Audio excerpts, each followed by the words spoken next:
Hello guys, welcome to my YouTube channel. तो आज हम ACCA कोर्स का एक नया सब्जेक्ट F9 का पेपर बच्चों फाइनेंशियल मैनेजमेंट FM शुरू करने वाले हैं।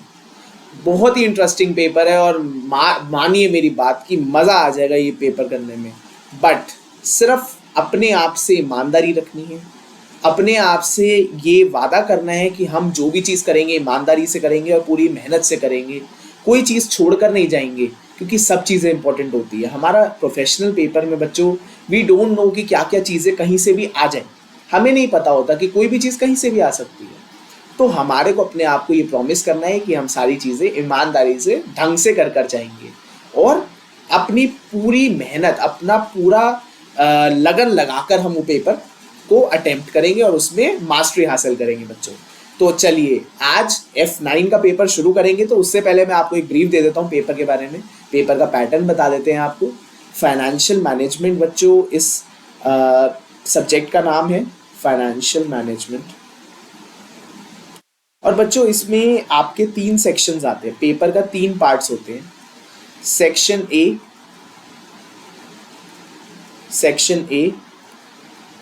सेक्शन बी और सेक्शन सी। अगर आप अपनी ACCA की जर्नी शुरू कर रहे हैं इस पेपर के साथ तो बिल्कुल मत डरिए, कोई दिक्कत की बात नहीं है बच्चों। ये एक ऐसा पेपर है जिसका लिंक पहले के सब्जेक्ट्स के साथ नहीं होता। ये पेपर बिल्कुल एक नया पेपर है, नए तरीके से हमें इसको पढ़ना है। सारी चीज़ें नई होंगी बट इंटरेस्टिंग होगी, सब प्रैक्टिकल होगा। बट ये पेपर में थ्योरी बहुत आती है। और थ्योरी भी कैसी आती है? थ्योरी भी आती है प्रैक्टिकल से रिलेटेड। मतलब आपको अगर आपके कॉन्सेप्ट ढंग से आते होंगे तो you want face any problem in that. अब मैं जो आपको ये बताना चाहूँगा, मेरा पॉइंट सीधा सा इतना ही है कि आपको बस ये ढंग से करना है, तमीज़ से सारी चीज़ें सॉल्व करनी है और कोई दिक्कत नहीं आएगी। चलिए सेक्शन ए के बारे में बात करते हैं। सेक्शन ए होगा बच्चों OTQ type, objective type questions होंगे। 15 क्वेश्चंस होंगे, 2 मार्क्स ईच के। तो ये आपका हो गया 30 मार्क्स का। इसमें बच्चों आपके 3 केसेस होते हैं, 3 केसेस होंगे, जिसमें हर केस में each case will have 5 questions of 2 mark each. और ये क्वेश्चन भी OTQ होंगे, तो आपका 5 इंटू 2 इंटू 3 क्वेश्चंस, ये भी आपका बन जाता है 30 मार्क्स का। सेक्शन सी में बच्चों हमारे 40 नंबर का सेक्शन सी होता है, जिसमें 2 क्वेश्चंस रहेंगे आपके 20 मार्क्स ईच के। 20 मार्क्स ईच के आपके 2 क्वेश्चन रहेंगे, जो बहुत सिंपल है, आपको प्रॉब्लम नहीं आएगी, बहुत चीज़ें आराम से निकलेंगी। तो बट आपको हर चीज़ में फोकस करके और ध्यान से हर चीज़ को आगे लेकर जाना है। ठीक है, अब हम शुरू करते हैं आज का टॉपिक। इस टॉपिक का नाम है chapter 2, basic investment appraisal techniques. तो बच्चों आज हम इन्वेस्टमेंट अप्रेजल जो पढ़ रहे हैं, इन्वेस्टमेंट अप्रेजल बच्चों बहुत इंपॉर्टेंट टॉपिक, बहुत इंपॉर्टेंट पार्ट हमारे पेपर का फॉर्म करता है। अराउंड आप ये समझिए 40% पेपर, अगर आप सारे इन्वेस्टमेंट अप्रेजल के चैप्टर्स कर सकते हैं तो 40% पेपर इसमें से ही आता है। तो मेरे साथ देखिएगा इन्वेस्टमेंट अप्रेजल क्या होता है। अब इन्वेस्टमेंट अप्रेजल, इस वर्ड से क्या हम कुछ समझते हैं बच्चों? इन्वेस्टमेंट अप्रेजल क्या होता है? आपने एक इन्वेस्टमेंट करी। अब मुझे एक बात बताओ, अगर आपको इन्वेस्टमेंट करोगे तो आप किस पर्सपेक्टिव से करोगे, किस नज़रिए से करोगे? आप इन्वेस्टमेंट करोगे तो आप इन्वेस्टमेंट किस लिए कर रहे हो? अपने पैसे को ग्रो करने के लिए, अपने पैसे को बढ़ाने के लिए। तो इन्वेस्टमेंट अप्रेजल मीन्स आपने क्या इन्वेस्ट करा, उस पर आपको क्या मिलेगा, क्या फायदा होगा, क्या कॉस्ट आएगी और क्या इन्वेस्टमेंट होगी, उस इन्वेस्टमेंट से क्या कैश फ्लोज आएंगे। तो ये सारी चीज़ों से हम आइडिया लगाएंगे कि क्या हमारे को ये इन्वेस्टमेंट करनी चाहिए या नहीं। एक बहुत कॉमन एग्जांपल अगर मैं इसका लूँ तो मान लीजिए फोर्ड कंपनी है। फोर्ड आपने सुना होगा, Ford is a car company. तो ये कार कंपनी है बच्चों, फोर्ड। अब ये कार कंपनी है, ये अपना प्लांट लगाने का एस्टिमेट कर रही है, इट इज एस्टिमेटिंग, मैं पूरा रब करके ढंग से लिख देता हूँ। It is estimating set up a it is estimating to set up a car plant in India.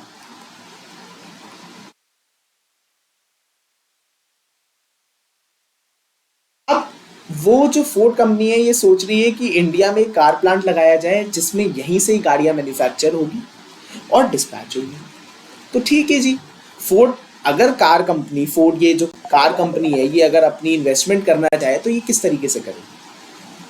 Ford ये जो कंपनी है ये इन्वेस्टमेंट करना चाहेगी तो बच्चों हमारे को भी पता है ये इसी तरीके से करेगी। पहले कुछ पैसा लगाना पड़ेगा, पहले इस कंपनी को कुछ पैसा लगाना पड़ेगा, उसको लैंड खरीदना पड़ेगा, लैंड लीज पे लेना पड़ेगा, मशीनरीज लगानी पड़ेगी, लोग हायर करने पड़ेंगे और कुछ इनिशियल सेटअप कॉस्ट आएगी फैक्ट्री में। उसके बाद क्या होगा? उसके बाद उस फैक्ट्री से प्रोडक्शन होगी, प्रोडक्शन होकर कार सेल होगी और उसके पैसे मिलना शुरू होंगे। ठीक है, अब उसके पैसे मिल रहे हैं, अब हमारे को ये पता करना है कि हमारे को ये जो इन्वेस्टमेंट कर रहा है फोर्ड, क्या इसको ये प्रॉफिटेबल रहेगा, क्या इससे उसको एक्सपेक्टेड कैश इनफ्लोज मिलेंगे जो उसके ये इन्वेस्टमेंट को वर्थफुल बनाएंगे, वर्थ इट बनाएंगे। तो यही हम इस इन्वेस्टमेंट अप्रेजल टेक्निक्स में पढ़ेंगे। तो चलिए मेरे साथ देखिए इन्वेस्टमेंट अप्रेजल टेक्निक्स के क्या क्या इस चैप्टर में हम पढ़ेंगे। सबसे पहले तो हम वो देखते हैं। सबसे पहले हम पढ़ेंगे बच्चों features of investment appraisal. Features of investment appraisal. तो बहुत सिंपल है इसके फीचर्स, मैं आपके सामने लिखूंगा और आपको समझाऊंगा। Assessment of the level of expected returns. assessment of the level of expected returns.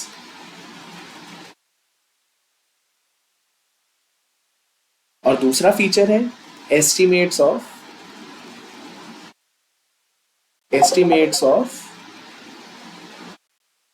future costs and benefits over the project's life.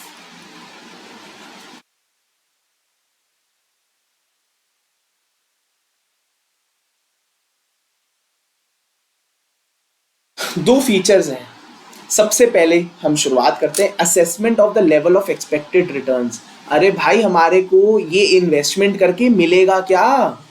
इस इन्वेस्टमेंट को कर हमारे को मिलेगा क्या? क्या मिलेगा मुझे? क्या प्रॉफिट होंगे? क्या कैश इनफ्लोज आएंगे? तो हम क्या सबसे पहले करेंगे? असेसमेंट करेंगे हमारे लेवल ऑफ एक्सपेक्टेड रिटर्न्स की कि हमारे को मिलेगा क्या।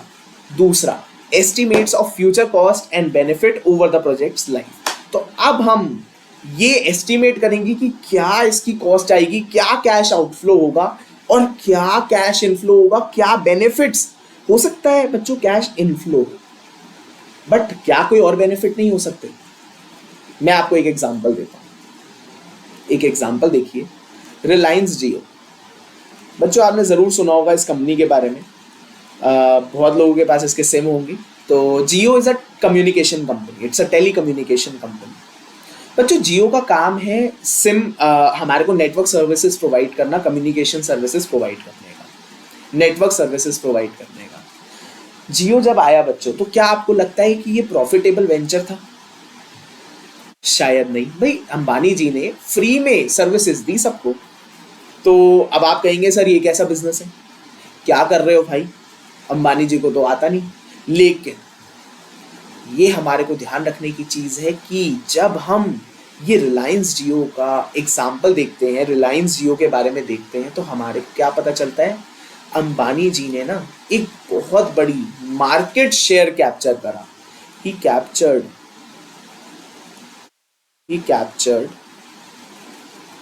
The market share.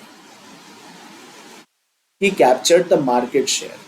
बच्चों मेरी हैंडराइटिंग थोड़ी खराब है, आई होप आप मेरी राइटिंग को समझेंगे बाकी चीज़ों को समझाने की रिस्पॉन्सिबिलिटी मैं लेता हूँ। थोड़ी सी राइटिंग में मेहनत करनी पड़ेगी आपको मे बी, बट चीज़ें आपको समझ आए ये मेरी पूरी कोशिश रहेगी बच्चों। तो रिलायंस जियो के एंटर होने से पूरी मार्केट डिसरप्ट कर दी। जो प्रेजेंट प्लेयर्स थे, जो मोनोपोली एंजॉय करते थे, ओलिगोपोली एंजॉय करते थे, डुओपोली एंजॉय करते थे, सब खत्म हो गए। मैं कंपनीज के नाम नहीं लेना चाहूंगा, बट आप सब अच्छी तरह जानते हैं सारी कंपनीज खत्म हो गई, धूल चाट ली उन कंपनी ने, खत्म बिल्कुल। तो आप ये देखिए कि किस तरीके से रिलायंस जियो एंटर हुआ और उसने किस तरीके से मार्केट शेयर कैप्चर करके आज देखिए अंबानी जी रिलायंस जियो से क्या कमा रहे हैं। हर मतलब ऑलमोस्ट सेकंड पर्सन के पास रिलायंस का जियो का सिम है। तो किस तरीके से हमारे को इसके बेनिफिट्स मिलेंगे प्रोजेक्ट की लाइफ पे, ये सारी चीजें एस्टिमेट करना is a feature of investment appraisal. तो ठीक है जी, अब आगे बढ़ते हैं। आगे बढ़ेंगे किसके साथ? Accounting profits versus cash flows. मेरे साथ लिखिएगा, accounting profits versus cash flows.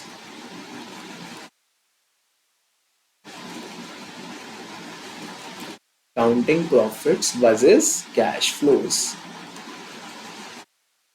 तो ये पढ़ के क्या समझ आता है आपको, accounting profits versus cash flows?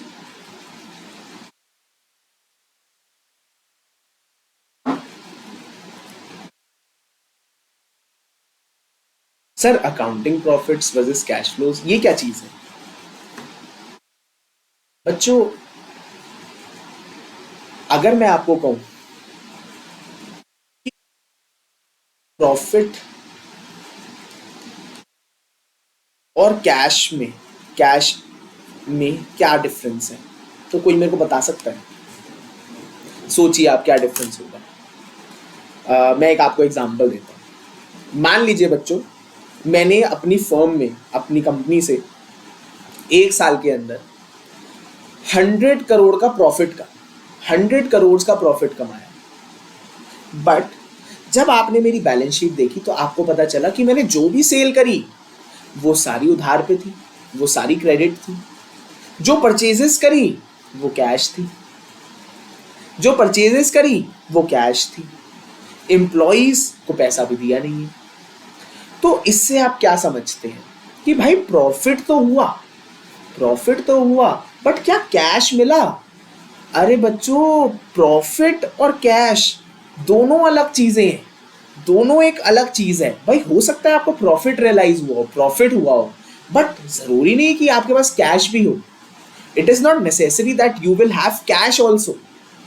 तो यहाँ पे जो हमारा प्रॉफिट वर्सेस कैश फ्लो का एक बेसिक डिफरेंस आएगा, वो तो बच्चों वैसे तो बहुत रीजंस होते हैं, बट अगर मैं आपको सिंपल बताऊं तो हमारे कोर्स में अगर आप प्रॉफिट देखें तो प्रॉफिट में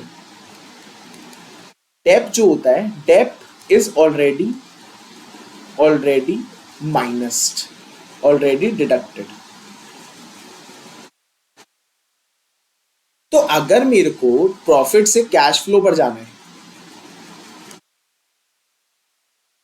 तो मेरे को क्या करना पड़ेगा? मेरे को ऐड करना पड़ेगा डेप्रिसिएशन। भाई प्रॉफिट में depreciation is a non cash expense.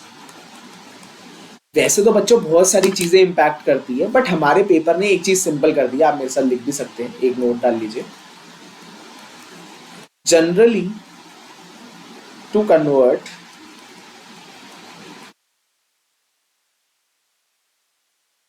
profits to cash flow,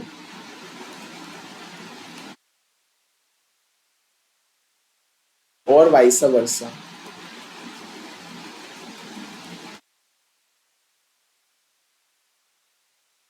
the adjustment for depreciation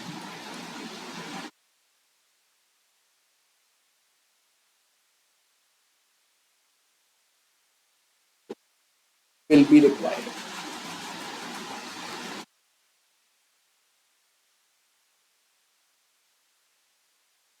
तो अगर हमारे को प्रॉफिट्स को कैश फ्लो में कन्वर्ट करना है तो हमारा पेपर हमारे को एक चीज बोलता है कि भाई पेपर में तो डिफरेंस सिर्फ डेप्रिसिएशन की वजह से ही आ रहा होगा।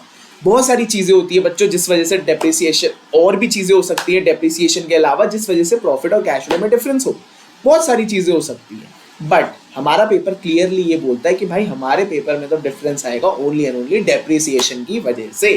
तो अगर आपको प्रॉफिट से कैश फ्लो की तरफ जाना है और कैश फ्लो से प्रॉफिट की तरफ आना है, तो भाई आपको सिर्फ और सिर्फ डेप्रिसिएशन को एडजस्ट करना है and you will reach to your desired destination.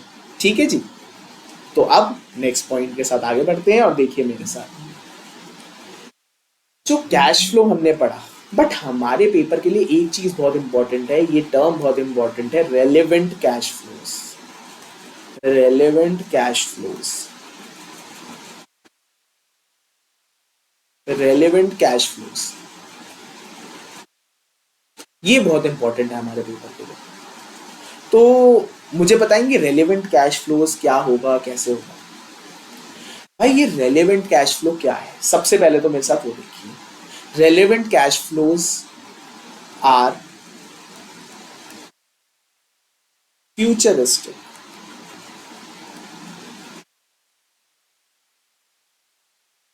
Incremental और कैश बेस्ड। Cash based. तो भाई ये जो कैश फ्लोज है ना, वो या तो फ्यूचरिस्टिक भी होते हैं, इंक्रीमेंटल भी है और कैश बेस्ड भी है। और ये रेलेवेंट कैश फ्लोज है क्या? बच्चों मुझे एक बात बताओ, आपने आपने एक, मान लो अगर मैं आपको एक एग्जांपल दूं, आपने मार्केट रिसर्च का खर्चा करा, आपने एक प्रोजेक्ट को लगाने से पहले मार्केट रिसर्च का खर्चा करा। अब मुझे एक बात बताओ, आप कंसिडर कर रहे हो अब फैक्ट्री लगाने को या नहीं लगाने को, बट वो एक्सपेंस इनकर हो चुका है, क्या वो आपका रेलेवेंट कैश आउटफ्लो बनेगा कंसिडर करने में कि ये आपको फैक्ट्री लगानी चाहिए या नहीं? तो आंसर होगा नो। क्यों नो? बच्चों वो तो संक कॉस्ट है, पास्ट की कॉस्ट है, वो तो खत्म हो गया, बीत गई ये बातें, बीत गई ये कॉस्ट, अब इसका कुछ नहीं हो सकता, ये तो खर्चा हो चुका है, इसको आप थोड़ी वापस ला सकते हो। तो हमारे को हमेशा इस रेलेवेंट कैश फ्लो में फ्यूचरिस्टिक कॉस्ट को लेना होगा जो आगे इनकर होगी, वो जो कॉस्ट पहले इनकर हो गई उन कॉस्ट से कोई मतलब नहीं है। दूसरा इंक्रीमेंटल। बच्चों मुझे एक बात बताओ, आपको एक खर्चा रेगुलर होता है, अगर मैं एक एग्जांपल देता हूं आपको इसका, मान लो आपकी एक कंपनी है, एक कंपनी है, कंपनी का हेड ऑफिस है और इसका रेंट है मान लो 1 करोड़, और अभी आपके 3 डिवीजन है, डिवीजन 1, डिवीजन 2 और डिवीजन 3। आप इस पे ये सारा 1 करोड़ का खर्चा अपोर्शन करते हो, तो 33.3 लैक्स, 33.3 लैक्स और 33.3 लैक्स। अब मानो बच्चों आप एक नया डिवीजन 4 खोलने में इंटरेस्टेड हो और उसकी बातचीत चल रही है, सॉरी, तो एक नया डिवीजन आप खोलना चाह रहे हो। मुझे एक बात बताओ,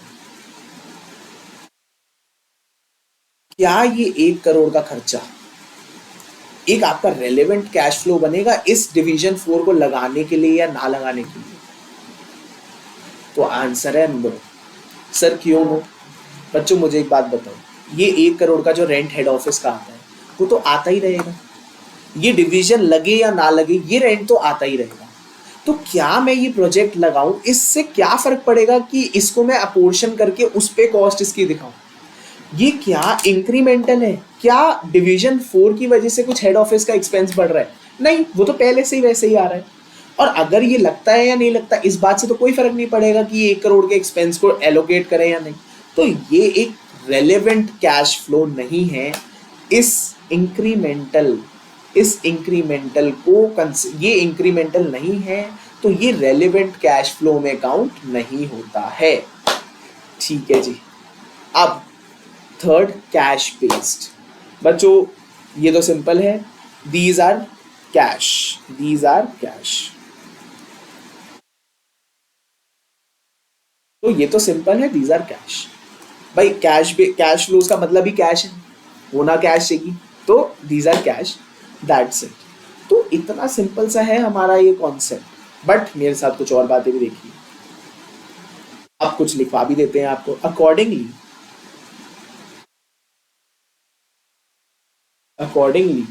sunk cost,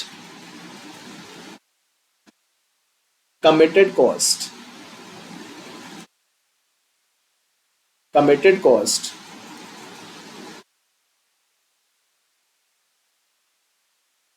non-cash items, non-cash items, and allocated allocated cost must be ignored, must be ignored in the calculations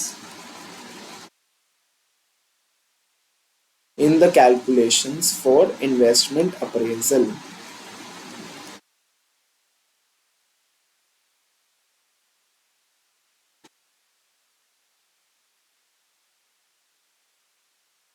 तो मेरे साथ ये नोट देखिएगा।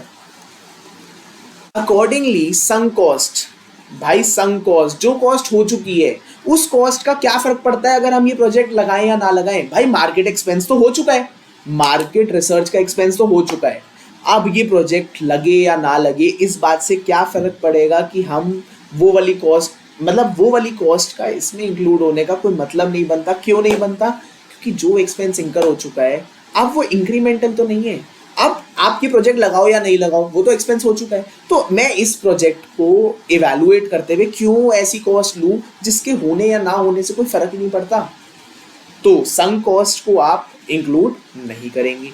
कमिटेड कॉस्ट, बच्चों फिक्स्ड कॉस्ट, आपके हेड ऑफिस की फिक्स्ड कॉस्ट है, 1 करोड़ रुपए रेंट आ रहा था, भाई क्यों आप एलोकेट करोगे उसको अदर, जो नया डिवीजन बनने वाला है, क्या उसके आने से कोई एक्स्ट्रा खर्चा होगा? वो आता है या नहीं आता, इस बात से तो फिक्स कॉस्ट पे कोई फर्क नहीं पड़ने वाला। तो ऐसी कॉस्ट को हम अपने इस इन्वेस्टमेंट अप्रेजल में कैलकुलेट करते हुए इग्नोर कर देते हैं।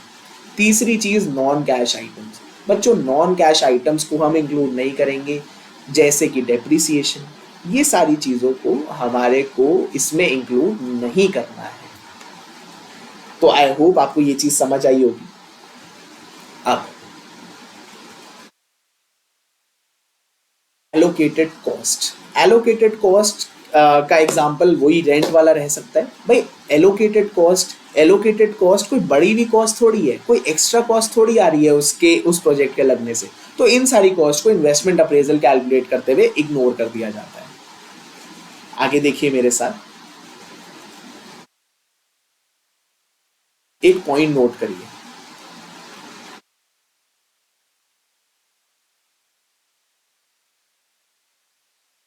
Opportunity cost, opportunity cost is relevant, opportunity cost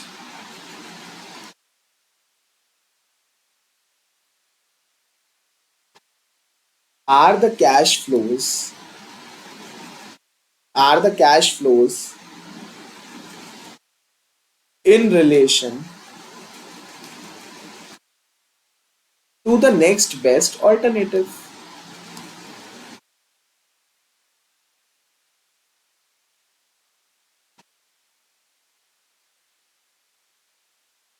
जो अपॉर्चुनिटी कॉस्ट है, अपॉर्चुनिटी कॉस्ट इज रेलेवेंट। ये अपॉर्चुनिटी कॉस्ट होती क्या है? बच्चों 12th में आप सब अपॉर्चुनिटी कॉस्ट पढ़कर आए हैं। Opportunity cost is nothing but the cost of the next best alternative forgone. तो भाई मुझे एक बात बताओ,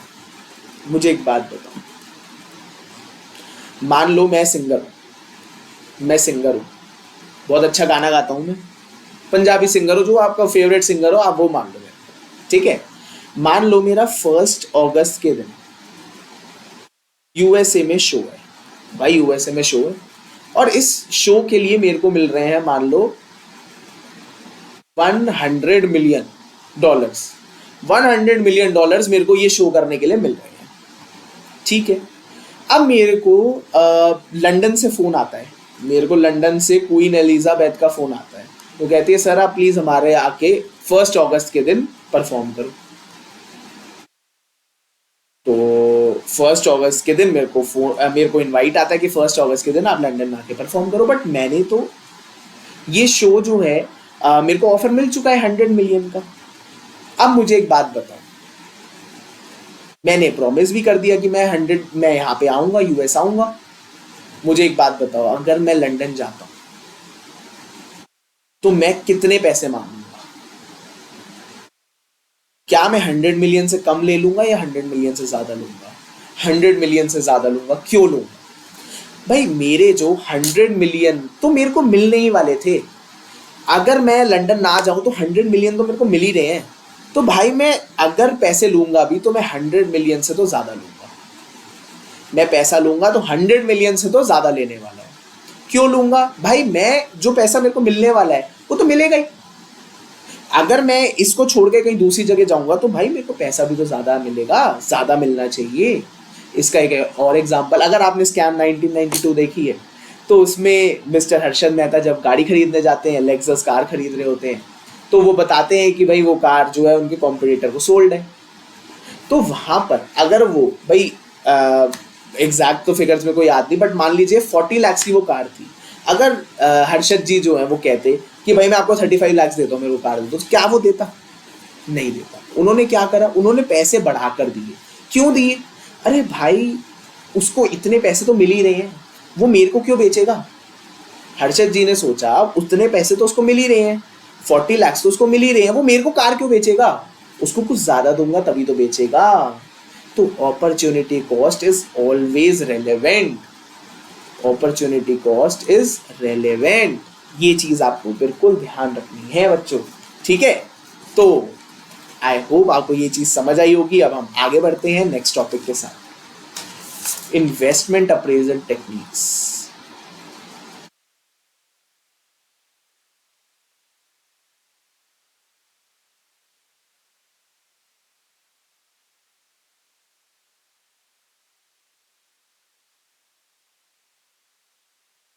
तो बच्चों पहली टेक्निक है आरओसी की और दूसरी टेक्निक है पे बैक मेथड। अब आप सोच रहे होंगे आरओसी क्या है? तो बच्चों ROC is return on capital employed. ये जरूर आपने 12th में रेशियो निकाली होगी, आगे भी आप अगर आपने नॉलेज लेवल के एग्जाम्स दिए हैं तो भी आपको पता होगा। तो रिटर्न ऑन कैपिटल एम्प्लॉयड या पे बैक मेथड। अब बच्चों एक चीज जो बहुत इंपॉर्टेंट है मैं आपको नोट करवा दूं, सिर्फ ROC is the only method which considers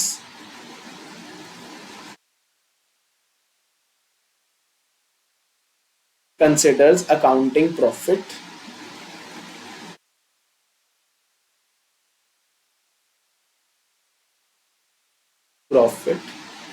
whereas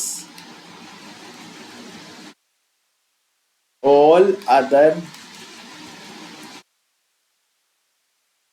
methods considers cash flow।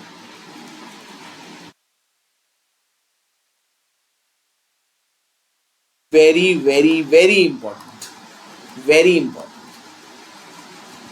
भाई आरओसी जो होता है ना, आरओसी एक ऐसा मेथड है जो अकाउंटिंग प्रॉफिट को कंसिडर करता है, बाकी सारे अदर मेथड्स कंसिडर करते हैं कैश फ्लो को। और हमने समझा कि क्यों अकाउंटिंग प्रॉफिट एक गलत मेथड है, एक नॉट एन एक्यूरेट मेथड। गलत तो मैं नहीं बोलूंगा, it is not an accurate method for evaluating investment appraisal.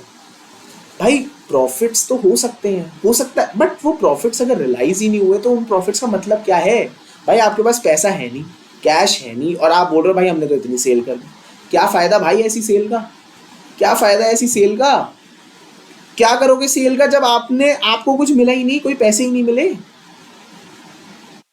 तो ROC is the only method which considers accounting profit, whereas all other method considers cash flow। ठीक है, तो बच्चों ये आरओसीई जो है ना, ये आरओसीई जो है, अब इसके बारे में हम कुछ बातें देखेंगे और ये चीज को समझेंगे कि आरओसीई है क्या और हमारे को निकालना कैसे है।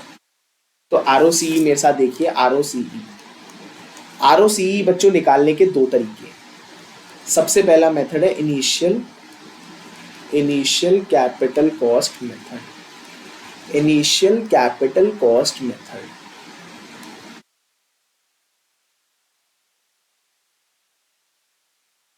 इनिशियल कैपिटल कॉस्ट मेथड, तो इसका फॉर्मूला मेरे साथ लिखिए। Average profit before tax, annual लिख लिया, average annual profit before interest and tax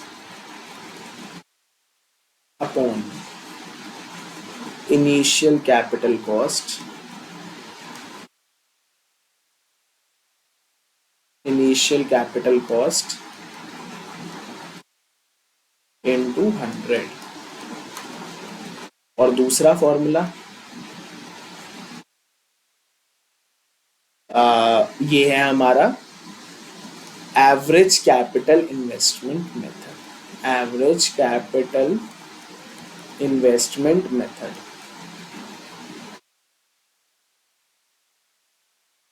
तो इसका फॉर्मूला भी लिख लीजिए। Average annual PBIT, profit before interest and tax upon average capital investment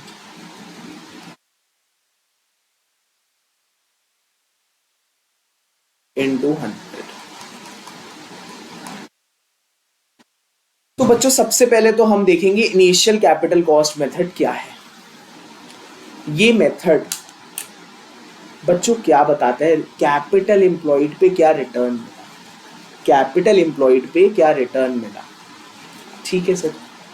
ये average annual profit before interest and tax upon initial capital cost into 100। Sir ये तो formula हम पढ़कर आए हैं, बट ये इंटरेस्ट के पहले वाला प्रॉफिट क्यों कंसिडर करा जाता है और टैक्स के पहले वाला प्रॉफिट क्यों कंसिडर करा जाता है।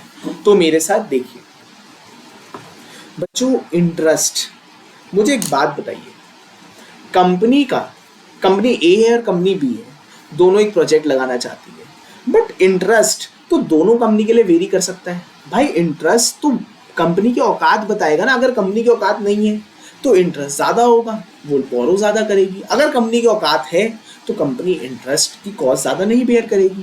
बट इस वजह से तो दोनों में डिफरेंस आ जाएगा। तो इसलिए ये कंपनी टू कंपनी वेरी कर सकता है, इस वजह से हम इसको बिफोर इंटरेस्ट कैलकुलेट करते हैं। और टैक्स टैक्स तो बच्चों वेरी कर सकता है कंट्री फ्रॉम कंट्री, ये तो वेरी कर सकता है कंट्री फ्रॉम कंट्री। तो इसलिए हम average annual profit before interest and tax consider करते हैं। बट इसमें आपको एक चीज ध्यान रखनी है कि इसको आपको टेक आफ्टर डेप्रिसिएशन, आपको इसको कंसिडर करना है डेप्रिसिएशन को हटाने के। भाई प्रॉफिट्स में तो डेप्रिसिएशन हटा हुआ होगा, तो आपको इसको डेप्रिसिएशन के बाद का ही कंसिडर करना है। प्रॉफिट्स को डेप्रिसिएशन काटने के बाद कंसिडर करना है। और इनिशियल कैपिटल कॉस्ट, सर ये इनिशियल कैपिटल कॉस्ट क्या है, तो बच्चों मेरे साथ इनिशियल कैपिटल कॉस्ट का भी फॉर्मूला लिख लो। Initial capital cost,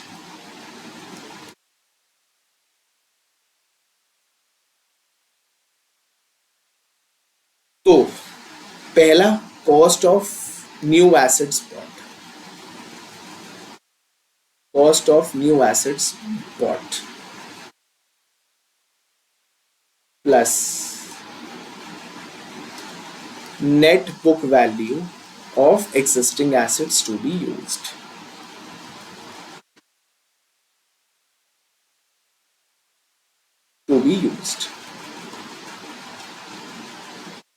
Plus investment in working capital.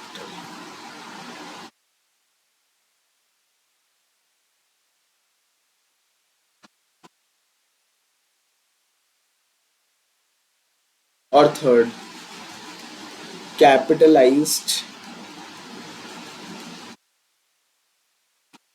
R&D expenditure.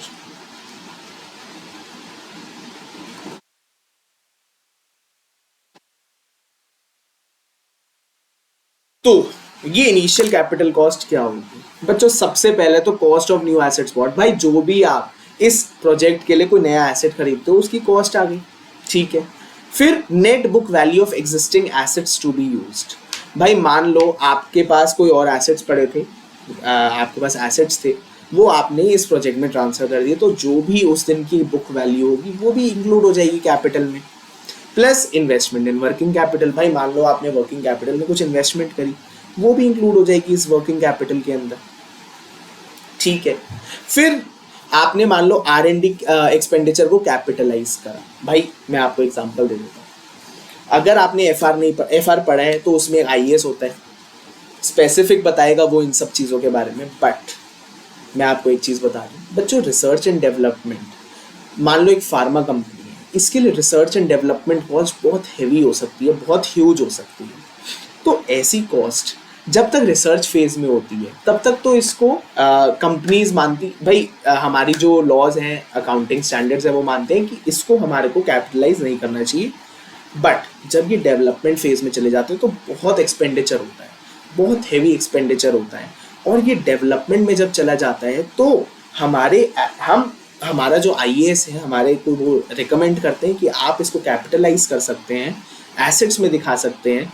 और इसका एक बहुत बड़ा रीज़न ये भी है बच्चों, अगर आप सोचो कि हम कोई डेवलपमेंट करें और हमारे को वो डेवलपमेंट को सीधा एक्सपेंस ऑफ करना पड़ जाए तो पहले ही साल में कितना बड़ा लॉस आ सकता है। तो इस चीज़ को बचाने के लिए हमारा IAS इसको अलाउ करता है कि हम R&D एक्सपेंडिचर को कैपिटलाइज कर सकें, ठीक है। तो हमारा फॉर्मूला क्या बना? Average annual profit before interest and tax upon initial capital cost into 100। और दूसरा मेथड, मेरे साथ दूसरा मेथड भी देख लो, एवरेज कैपिटल इन्वेस्टमेंट। तो बच्चों हमारा इसका फॉर्मूला सिंपल है, average annual profit before interest and tax, ये वही है जो ऊपर कैलकुलेट करा, अपॉन एवरेज कैपिटल इन्वेस्टमेंट। भाई ये एवरेज कैपिटल इन्वेस्टमेंट क्या है, अब ये भी देख लेते हैं सर। एवरेज कैपिटल इन्वेस्टमेंट देखो मेरे साथ, आई होप कोई सो नहीं रहा, सब पढ़ने में इंटरेस्टेड है। एवरेज कैपिटल इन्वेस्टमेंट मेरे साथ देखो, initial investment upon initial investment plus scrap value upon 2, initial investment upon scrap value upon 2। तो बच्चों मान लो आपने कोई इनिशियल इन्वेस्टमेंट करी और आपको एंड में कोई उसको बेच के स्क्रैप वैल्यू मिलेगी, उसको टोटल करके डिवाइड बाय 2 करके हम अपनी एवरेज कैपिटल इन्वेस्टमेंट निकाल सकते हैं। तो हमारा जो सेकंड फॉर्मूला बनेगा वो एवरेज कैपिटल इन्वेस्टमेंट को डिनोमिनेटर में लेके एवरेज एनुअल PBIT को न्यूमरेटर में लेकर 100 टाइम्स इंटू 100 कर हम एवरेज कैपिटल इन्वेस्टमेंट मेथड में ROCE निकाल सकते हैं। तो ये चीज़ हमने देखी कि एवरेज कैपिटल इन्वेस्टमेंट और इनिशियल कैपिटल कॉस्ट मेथड किस तरीके से निकलेगा। अब मान लीजिए पेपर में आपको कुछ बताए ना कि कौन से मेथड से निकालना है, तो बच्चों दोनों मेथड से निकाल देना, दोनों मेथड से निकाल देना, क्योंकि हमारा जो कंटेंट है अगर उसमें सारी चीज़ें अवेलेबल है तो आपको दोनों मेथड से ये ROCE निकाल कर एग्जाम में दिखानी है, ठीक है। तो अब हम समझते हैं आगे।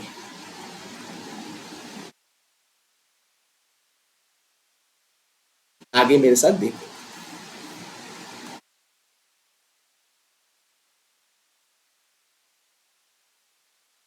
Decision rule. भाई आप चूज कैसे करोगे कि भाई मैं कौन सा प्रोजेक्ट लूं? इफ द एक्सपेक्टेड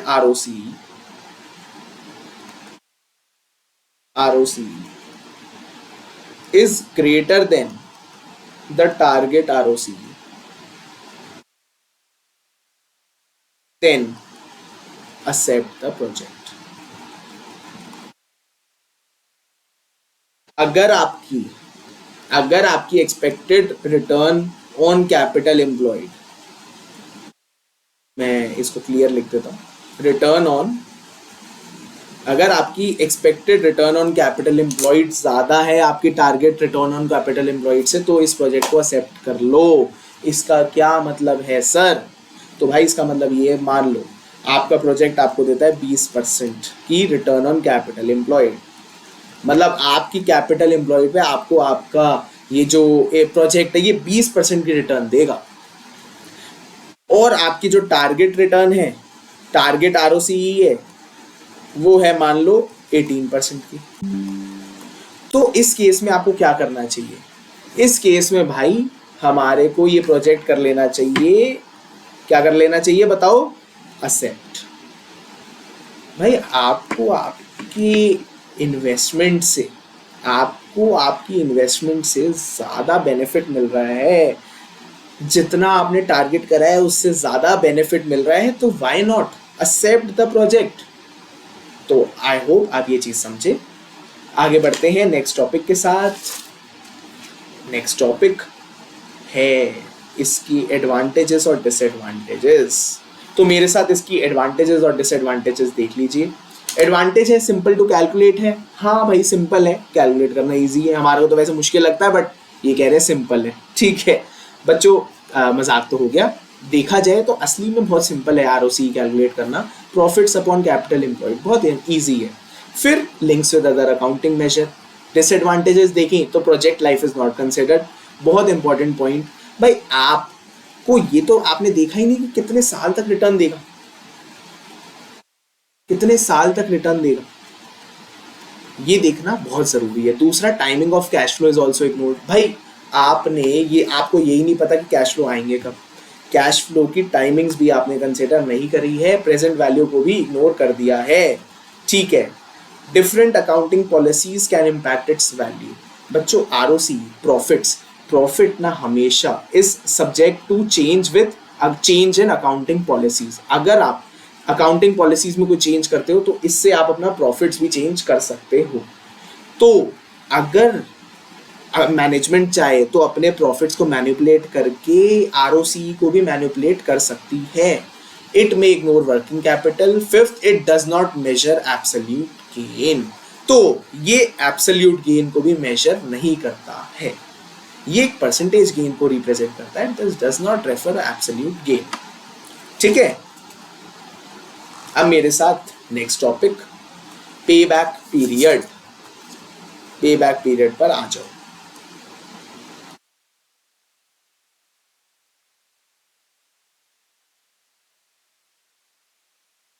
पे बैक पीरियड, तो इसके भी दो केसेस हैं।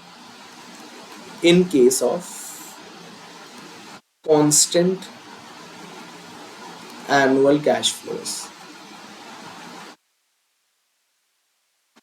कांस्टेंट एनुअल कैश फ्लोज, तो फॉर्मूला बन जाएगा क्या? Initial investment, initial investment upon annual cash flow. अरे सर आप फॉर्मूला पढ़ाना शुरू कर दिया, पे बैक पीरियड तो बताओ। तो बच्चों पे बैक पीरियड क्या होता है, एक एग्जांपल देता हूं। मान लो एक प्रोजेक्ट है जिसमें आपके 3 करोड़ लग रहे हैं, 3 करोड़ डॉलर्स लग रहे हैं। मान लो ये प्रोजेक्ट जो है वो बोले कि, एक प्रोजेक्ट बोले कि आप 3 साल में आपको आपका पैसा वापस पूरा आ जाएगा, मतलब आप 3 करोड़ डॉलर 3 साल में रिकवर कर लोगे, और एक प्रोजेक्ट बोले कि आप 5 ईयर्स में रिकवर कर पाओगे अपने 3 करोड़ डॉलर। कौन से प्रोजेक्ट के साथ जाओगे? ऑब्वियसली सर तीन 3 करोड़ 3 साल वाले। भाई मेरे को जो प्रोजेक्ट मेरा पैसा जल्दी से जल्दी वापस दे देगा वो ज़्यादा बेटर है, वो ज़्यादा बेटर है। तो पे back period is this only कि हमारा प्रोजेक्ट हमारे को हमारी इन्वेस्टमेंट कितने टाइम में लौटा देता है, दिस इज कॉल्ड पे बैक पीरियड। तो हमारा पहला case, in case of constant annual cash flows. मान लो बच्चों हमारे जो कैश फ्लोज हैं वो कांस्टेंट है, वो चेंज नहीं होंगे, those are constant year on year. उस केस में क्या फॉर्मूला लगेगा? Initial investment upon annual cash flows. तो सर इसका कोई एग्जांपल, मान लो बच्चों आपके $1,00,000 लग रहे हैं, $1,00,000 आपके किसी प्रोजेक्ट में लग रहा है, $25,000 आपका एनुअल कैश फ्लो है, तो कितने साल में आपका पैसा वापस आ जाएगा? 4 ईयर्स में सर, 4 साल में हमारा $1,00,000 वापस आ जाएगा। तो ये हो गया आपका in case of constant annual cash flows. But जो इंपॉर्टेंट है, थोड़ा सा टेक्निकल भी है, वो है सेकंड केस, जिसको मेरे साथ देखो। uneven annual cash flows, uneven annual cash flows। तो सर ये क्या है uneven annual cash flows? तो मेरे साथ लिखो, payback is calculated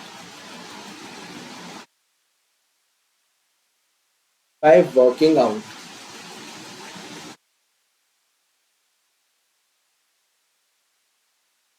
the cumulative cash flows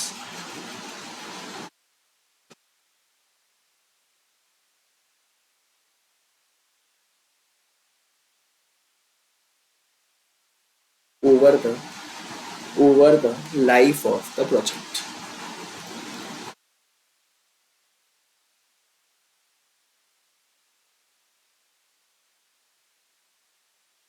तो इसका फॉर्मूला भी लिख लो मेरे साथ, फॉर्मूला लिख लो, lower year plus CO minus CI of lower year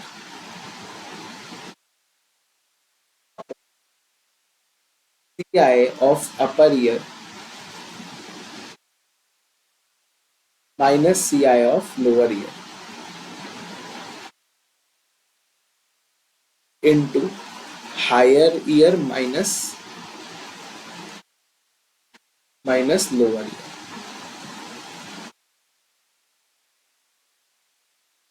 sir क्या लिख दिया इतना भारी सा फॉर्मूला, ये लाइंस क्या हैं हमें तो समझ ही नहीं आ रहा। तो बच्चों ये ना समझने के लिए हमारे को एक एग्जांपल देखना पड़ेगा, ये समझने के लिए हमारे को एक एग्जांपल देखना पड़ेगा। मेरे साथ एक एग्जांपल देखो,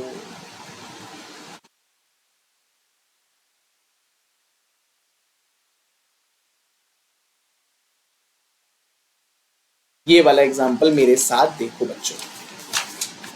let's see this example with me. A project is expected to have the following cash flows. Year 0 में -1900, मतलब पहले साल 0.0 पे हमारा 1900 का कैश आउटफ्लो है। ईयर 1 में हमारा 300 का कैश इनफ्लो हुआ, ईयर 2 में 500 का कैश इनफ्लो हुआ, ईयर 3 में 600 का कैश इनफ्लो हुआ, ईयर 4 में 800 का कैश इनफ्लो हुआ और ईयर 5 में 500 का कैश इनफ्लो हुआ।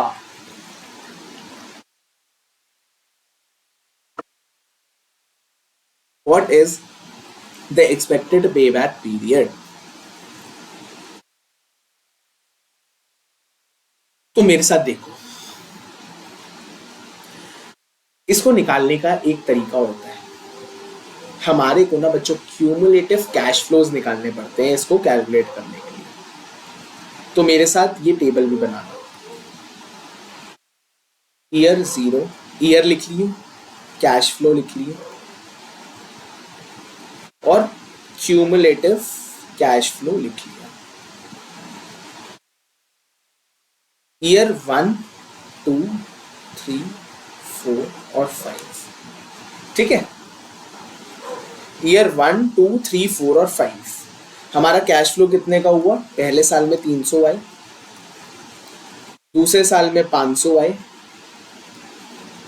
तीसरे साल में 600 आए, चौथे साल में 800 है और पांचवें साल में 500 है। अब अगर मैं आपको बोलूं क्यूमुलेटिव कैश फ्लो निकाल दो तो 300 प्लस 500 800, 800 प्लस 600 1400, 1400 प्लस 800 2200, 2200 प्लस 500 2700। ठीक है सर। तो बच्चों मेरे को एक बात बताओगे, मेरा कैश आउटफ्लो कितना था? आउटफ्लो कितना था मेरा? कोई बात नहीं, क्वेश्चन देख के बता दो। आउटफ्लो था मेरा 1900 का। तो मुझे बताओगे मेरे कौन से साल में 1900 रिकवर हो गया? भाई इसके बीच में कहीं 1900 रिकवर हुआ है। 1400 हमारे थर्ड ईयर में इनकम हुई, थर्ड ईयर तक आ गए, और फोर्थ ईयर तक 2200 आ गए। तो कहीं इसके बीच में जाकर मेरा 1900 रिकवर हुआ है। तो कैसे निकालें? फॉर्मूला बच्चों, फॉर्मूला लगाओ मेरे साथ। लोअर ईयर, भाई मेरा लोअर ईयर थर्ड और फोर्थ ईयर के बीच में, थर्ड एंड फोर्थ ईयर के बीच में हमारा कहीं ना कहीं पे बैक पीरियड आएगा। तो मेरा लोअर ईयर कौन सा हुआ? थर्ड हुआ। थर्ड 3 प्लस मेरे को बताओ आगे, कैश आउटफ्लो माइनस, फॉर्मूला देखो मेरे साथ दोबारा, अगर आप चाहो तो इस फॉर्मूला की फोटो खींच लो, इस फॉर्मूला की फोटो खींच लो। Cash outflow minus cash inflow of lower year upon cash inflow of upper year minus cash inflow of lower year into higher year minus lower year. तो मेरे साथ देखो,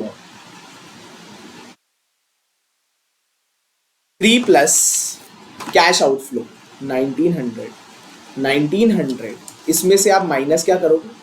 1900 में से आप माइनस करोगे cash inflow of lower year जो है हमारा 1400 upon cash inflow of upper year minus cash inflow of lower year into क्या करोगे? Higher year minus lower year, तो 4 - 3। ठीक है सर, बता दो इसका आंसर। 3 प्लस, अगर इसको सॉल्व करते हैं तो कितना आएगा? कोई बता सकता है मेरे को कितना आएगा?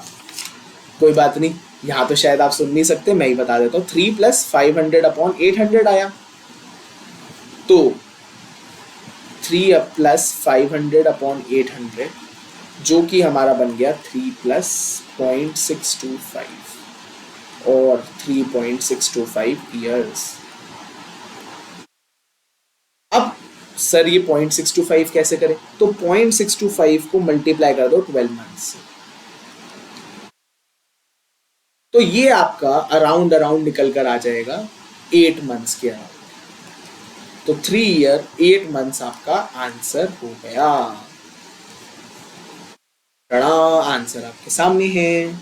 तो बच्चों इस तरीके से हम इन क्वेश्चंस को टैकल करते हैं। अब मेरे साथ इसकी एडवांटेजेस और डिसएडवांटेजेस भी एक बार पढ़ लो। पे बैक पीरियड की सिंपल टू कैलकुलेट है, सॉरी बच्चों, सिंपल टू कैलकुलेट है, useful in case of rapidly changing technology. बच्चों अब आप मानो टेक्नोलॉजीज चेंज हो रही है, अब आप कोई भी पैसा लगाओगे, हो सकता है भाई टेक्नोलॉजी में बहुत पैसा लग रहा हो, बट पैसा कब तक आएगा? जल्दी आना ज़रूरी है, चेंज हो रही है टेक्नोलॉजी, हो सकता है पैसे आने से पहले ऑब्सोलीट हो जाए। तो इसलिए पे बैक पीरियड बहुत एसेंशियल हो जाता है। Useful when investment conditions are expected to improve in future. भाई अगर मान लो आगे जाके वो इम्प्रूव होने वाली है तो हमारे को पता चल जाएगा कि भाई कब तक हमारे को हमारा पैसा वापस आ जाएगा। It gives quick return which helps the company to grow, minimize its risk and maximize liquidity. तो भाई अगर हम ऐसी कंपनी में इन्वेस्ट करते हैं जो जल्दी पैसा वापस दे देगी, तो ये कंपनी जल्दी ग्रो करेगी, जल्दी रिटर्न्स देगी, और इसमें रिस्क भी कम होगा और लिक्विडिटी हमारी बढ़ जाएगी क्योंकि पैसा आएगा जल्दी। It uses cash flows not accounting profit. तो बहुत इंपॉर्टेंट, इससे हमें पता चलता है कि कैश फ्लोज को कितना बेनिफिट है यूज करना और नॉट अकाउंटिंग प्रॉफिट। डिसएडवांटेजेस भी देख लेते हैं। It ignores the returns after पे बैक पीरियड। तो भाई ये पे बैक पीरियड के बाद के रिटर्न्स तो इग्नोर ही कर देता है। हो सकता है, मान लो एक एग्जांपल देता हूँ, मान लो एक प्रोजेक्ट है 5 इयर्स का और एक प्रोजेक्ट है, मान लो एक प्रोजेक्ट आपको 5 साल में आपका पैसा वापस दे देगा और एक प्रोजेक्ट आपको दे देगा 7 साल में मान लो। और मान लो ये 5 साल वाला जो प्रोजेक्ट है ये आपको टोटल, इस प्रोजेक्ट की लाइफ है, इस प्रोजेक्ट की टोटल लाइफ रहेगी मान लो 7 इयर्स और इस प्रोजेक्ट की टोटल लाइफ रहेगी मान लो 20 इयर्स। अब आप बताओ कौन सा सेलेक्ट करोगे? अरे भाई ऑब्वियसली यही करोगे ना, आपको पैसा भी तो ज़्यादा टाइम तक आएगा, फायदा भी तो ज़्यादा होगा। ठीक है, does not consider the timings of cash flow, वही है भाई प्रेजेंट वैल्यू, कंसिडर नहीं करती है ये टेक्निक्स। और अब तीसरा point, it ignores the profitability of the project, profitability को ये कंसिडर नहीं करता। और does not give a definitive investment signal, भाई क्लियर नहीं बताता कि कौन सा प्रोजेक्ट ले। अब देखो जैसे इस केस में चेंज हो गई हमारी एस्टिमेशन, हमारा जो डिसीजन है, तो इसलिए ये एक एग्जैक्ट हमारे को investment signal, definite investment signal नहीं देता है। तो आई होप आपको ये चीज़ समझ आई होगी। अब मेरे साथ कुछ क्वेश्चंस भी देख लो। A company is evaluating a proposed expenditure on an item of equipment that would cost $1,60,000. A technical feasibility study has been carried out by consultants at a cost of $15,000 into benefits from investing in the equipment. It has been estimated that the equipment would have a life of 4 years and annual profits would be $8,000 after deducting annual depreciation of $40,000 and an annual charge of $25,000 for a share of the existing fixed cost of the company.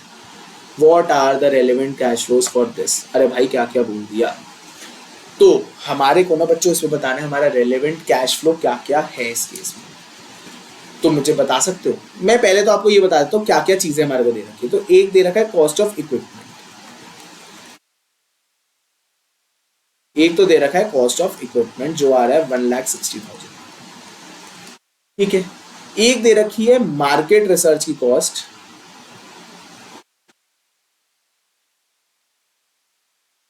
$15,000। और क्या दे रखा है? It has been estimated that the equipment would have a life of 4 years. Equipment की जो life है वो 4 years बोल दी, ठीक है। और एनुअल प्रॉफिट्स वुड बी $8,000, ठीक है। एनुअल प्रॉफिट्स हमारे को बता दिए, प्रॉफिट्स बता दिए $8,000 के।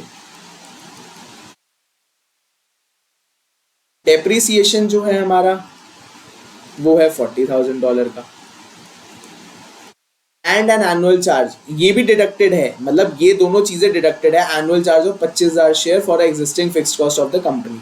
तो एक एग्जिस्टिंग फिक्स्ड कॉस्ट है जिसको चार्ज करा हुआ है हमने।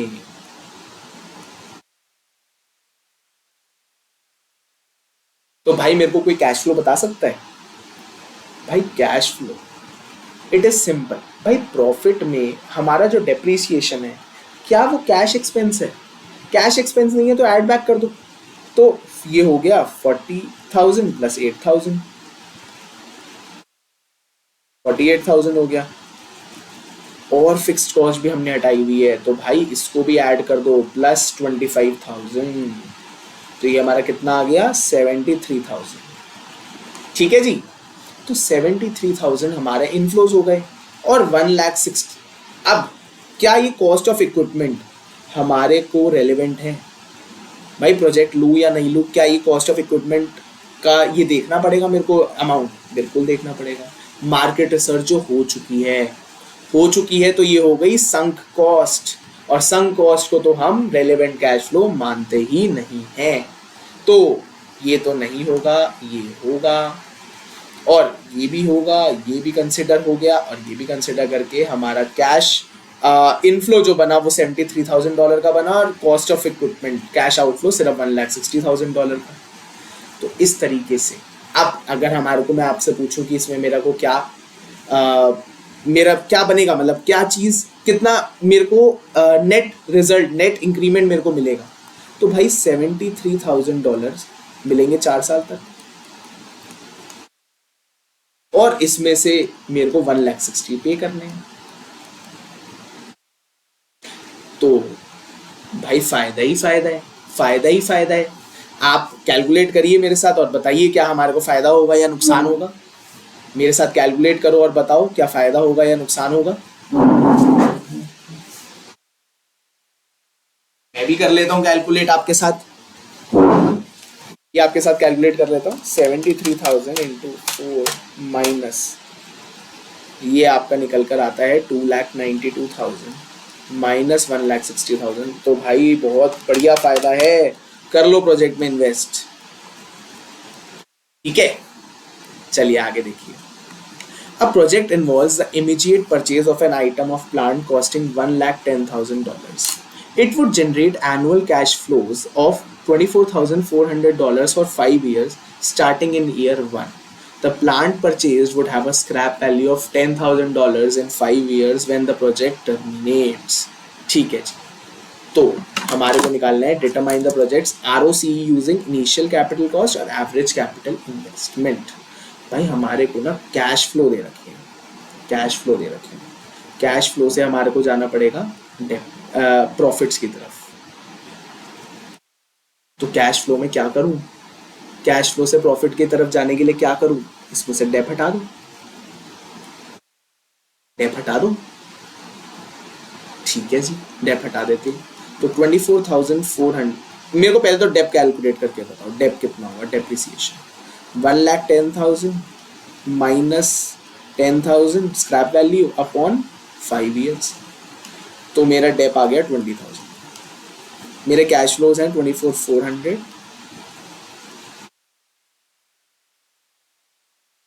इसमें से मैं डेप माइनस कर दूंगा जो मेरा आ रहा है 20,000 का, तो मेरा 4,400 का आ गया क्या, प्रॉफिट।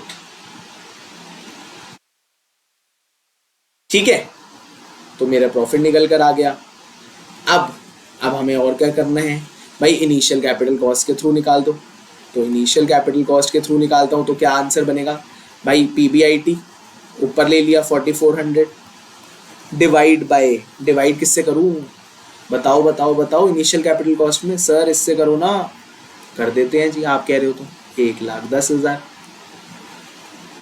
1,10,000 से डिवाइड कर दिया इंटू 100। और बी पार्ट भी देख लो, बी पार्ट भी देख लो, एवरेज कैपिटल इन्वेस्टमेंट। भाई एवरेज कैपिटल इन्वेस्टमेंट बताओ मेरे को कैसे निकलेगी, 1,10,000 प्लस 10,000 डिवाइड बाय 2,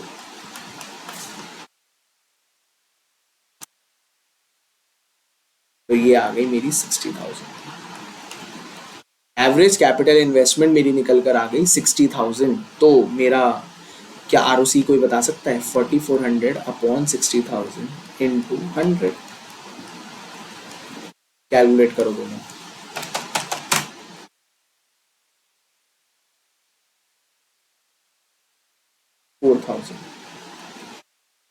4% सॉरी, और 4,400 डिवाइड बाय 60,000 इंटू 100, ये आ गई मेरी 7.33%। उड़ी बाबा ये क्या हो गया, एक ही प्रोजेक्ट की 2 आरओसी, तभी कहते हैं कि ये मिसलीडिंग है।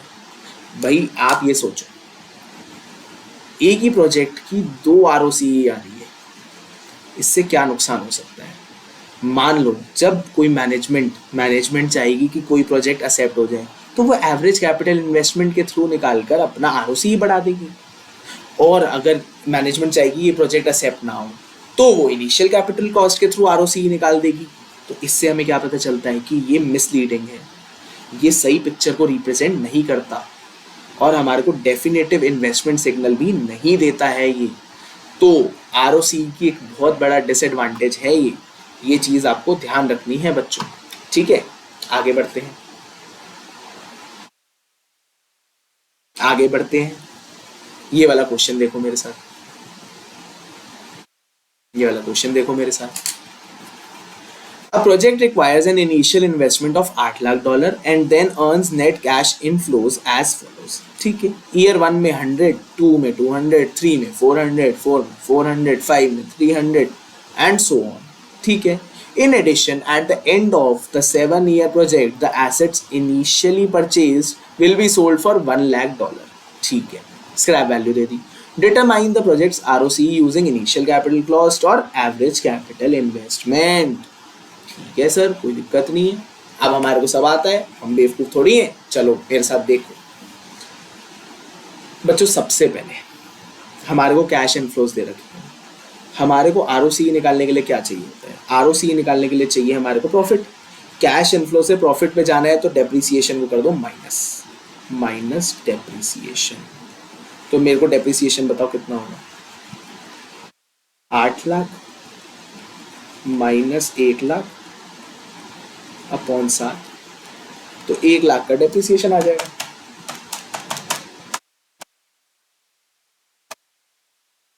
$1 का डेप्रिसिएशन आ गया। हमारी फिगर्स जो है ना बच्चों, ये है $1,000 में, तो डेप्रिसिएशन को भी अगर मैं $1,000 में कर दूं तो ये भी $100 हो गया। अब इसमें से माइनस कर दो 100 100 100 100 100 100 100। सोना नहीं है, सोना नहीं है, देखो मेरे साथ प्रॉफिट्स। भाई इसमें तो 0 हो गए, इसमें 100 हो गया, इसमें 300 हो गया, इसमें भी 300 हो गया, इसमें 200 हो गया, इसमें मेरा 100 हो गया और इसमें 50 हो गया। भाई मेरे को एवरेज निकाल के दे सकता है कोई? बिल्कुल दे सकते हैं सर, हम बहुत होशियार है। एवरेज एनुअल प्रॉफिट, भाई इन सारे जो प्रॉफिट्स हैं इनको टोटल कर लो। मैं भी टोटल कर लेता हूँ। 0 plus 100 plus 300 plus 300 plus 200 plus 100 plus 50, sir 1050 बनता है। टोटल 7 साल है। ये हो गया हमारा कितना? 150 का सर। अब मेरे को बता सकता है कोई initial capital cost? Initial capital cost में बच्चों मेरा प्रोजेक्ट का आरओसी क्या होगा इनिशियल कैपिटल कॉस्ट में? तो 150 अपॉन इनिशियल कैपिटल कॉस्ट क्या है? 800,000। 800 हो गई भाई, $1000 में करना है इनटू 100। बी हमारा कैसे होगा भाई? हमारे को इसके लिए निकालनी पड़ेगी एवरेज कैपिटल इन्वेस्टमेंट, ये भी निकाल लेते हैं। तो हमारा 800 प्लस 100 डिवाइड बाई 2, ये आ गया 450। ये 450 आ गया, तो 150 अपॉन 450 इंटू 100।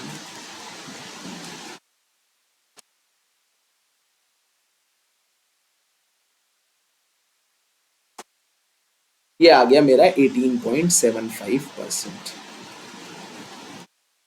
और 150 अपॉन 450 इंटू 100,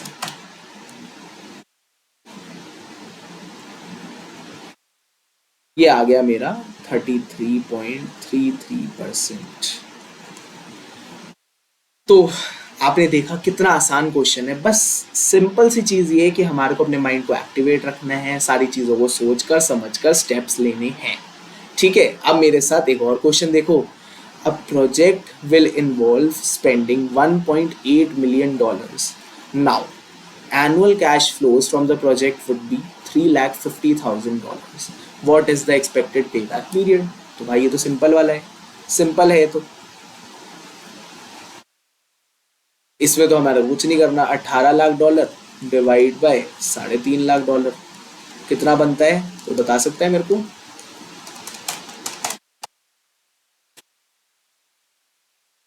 5.1428। अब ईयर्स आ गया, ये 0.1428 को मल्टीप्लाई कर दो 12 से, तो हमारे को महीने पता चल जाएंगे कितने हुए। तो ये हमारा बनेगा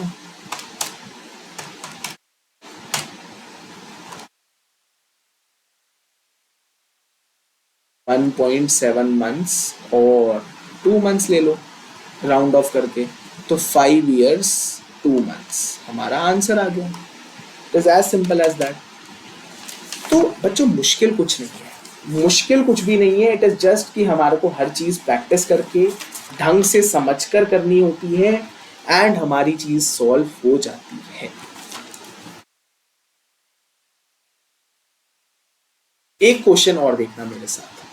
Which of the following is an example of a relevant cash flow to be considered in an investment appraisal process for a new project? Relevant cash flow का एग्जाम्पल देना है।